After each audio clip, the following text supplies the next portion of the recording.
স্বাস্থ্য দপ্তর থেকে রিলিজ পেলেন আরজি কর আন্দোলনের অন্যতম মুখ অনিকেত মাহাতো। সরকারের বিরুদ্ধে কড়া মামলা জেতার পরে অনিকেত ছেড়ে দেন সরকারি বন্ড পোস্টে।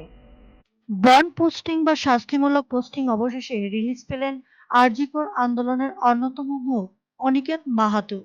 আজ স্বাস্থ্য দপ্তর থেকে রিলিজ পেলেন চিকিৎসক অনিকেত। রাজ্যে পালাবদল হয়েছে, এসেছে বিজেপি সরকার।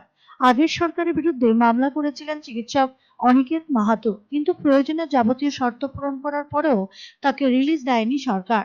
5 মাস বসিয়ে রাখা হয়েছিল তাকে, এমনই অভিযোগ করেছিলেন অনিকেত। সরকারের বিরুদ্ধে করা মামলায় জেতার পরে অনিকেত ছেড়ে দেন সরকারি বন্ড পোস্টিং, কিন্তু বন্ডের টাকা জমা দেওয়ার পরেও রিলিজ দেয়নি আগের সরকার।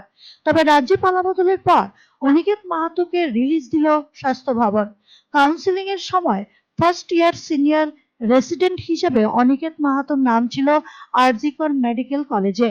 পোস্টিং অর্ডারে এই জায়গা বদলে করা হয় রায়গঞ্জ মেডিকেল কলেজ। এই ঘটনার প্রতিবাদ করেই মামলা করেছিলেন অনিকেত।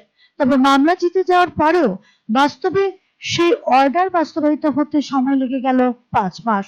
অবশেষে স্বাস্থ্য দপ্তর থেকে রিলিজ পেলেন চিকিৎসক Aniket. Bureau report, search India TNN।